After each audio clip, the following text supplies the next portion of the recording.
شروع اللہ کا نام لے کر جو بڑا مہربان نہایت رحم والا ہے۔ سورہ الانعام آیت 122 تا 135۔ بھلا جو پہلے مردہ تھا پھر ہم نے اس کو زندہ کیا اور اس کے لیے روشنی کر دی جس کے ذریعے سے وہ لوگوں میں چلتا پھرتا ہے، کہیں اس شخص جیسا ہو سکتا ہے جو اندھیرے میں پڑا ہوا ہو اور اس سے نکل ہی نہ سکے۔ اسی طرح کافر جو عمل کر رہے ہیں وہ انہیں اچھے معلوم ہوتے ہیں، اور اسی طرح ہم نے ہر بستی میں بڑے بڑے مجرموں کو موقع دیا کہ اس میں مکاریاں کرتے رہیں، اور جو مکاریاں یہ کرتے ہیں ان کا نقصان انہی کو ہے اور اس سے بے خبر ہیں۔ اور جب ان کے پاس کوئی آیت آتی ہے تو کہتے ہیں کہ جس طرح کی رسالت اللہ کے پیغمبروں کو ملی ہے، جب تک اسی طرح کی رسالت ہم کو نہ ملے ہم ہرگز ایمان نہیں لائیں گے۔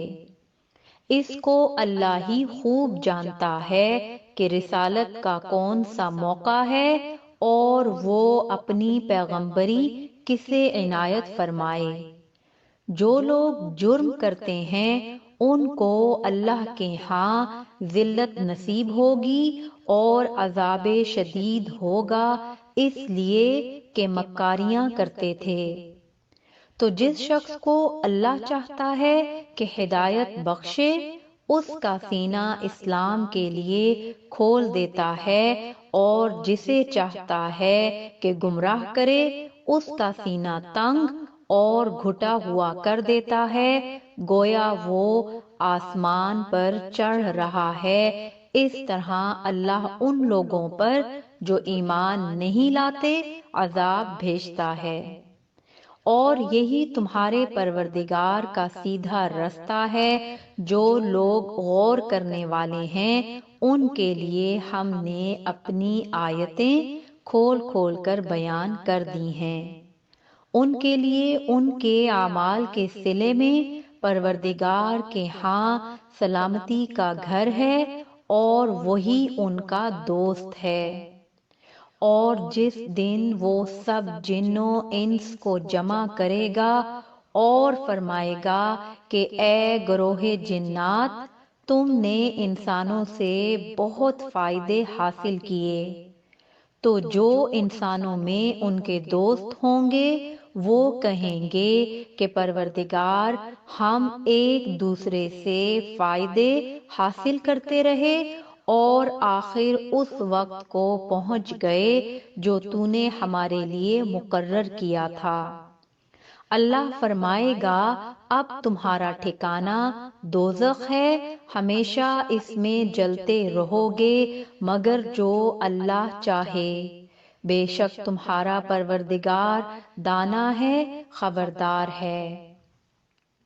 اور اسی طرح ہم ظالموں کو ان کے اعمال کے سبب جو وہ کرتے تھے ایک دوسرے کے قریب کر دیں گے۔ اے جنوں اور انسانوں کی جماعت، کیا تمہارے پاس تم ہی میں سے پیغمبر نہیں آتے رہے جو میری آیتیں تم کو پڑھ پڑھ کر سناتے اور تمہارے اس دن کے سامنے موجود ہونے سے ڈراتے تھے؟ وہ کہیں گے کہ پروردگار ہمیں اپنے گناہوں کا اقرار ہے، اور ان لوگوں کو دنیا کی زندگی نے دھوکے میں ڈال رکھا تھا، اور اب خود انہوں نے اپنے اوپر گواہی دی کہ کفر کرتے تھے۔ اے نبی، یہ جو پیغمبر آتے رہے اور کتابیں نازل ہوتی رہیں تو اس لیے کہ تمہارا پروردگار ایسا نہیں کہ بستیوں کو ظلم سے ہلاک کر دے اور وہاں کے رہنے والوں کو کچھ بھی خبر نہ ہو، اور سب لوگوں کے بالحاظ اعمال درجے مقرر ہیں، اور جو کام یہ لوگ کرتے ہیں اللہ ان سے بے خبر نہیں۔ اور تمہارا پروردگار تو بے نیاز ہے، صاحب رحمت ہے، اگر چاہے تو اے بندو تمہیں نابود کر دے اور تمہارے بعد جن لوگوں کو چاہے تمہارا جانشین بنا دے، جیسا تم کو بھی دوسرے لوگوں کی نسل سے پیدا کیا ہے۔ کچھ شک نہیں کہ جو وعدہ تم سے کیا جاتا ہے وہ پورا ہونے والا ہے اور تم اللہ کو عاجز نہیں کر سکتے۔ کہہ دو کہ لوگو تم اپنی جگہ عمل کیے جاؤ، میں اپنی جگہ عمل کیے جاتا ہوں، ان قریب تم کو معلوم ہو جائے گا کہ آخرت میں بہشت کس کا گھر ہوگا۔ کچھ شک نہیں کہ مشرک کامیاب نہیں ہوں گے۔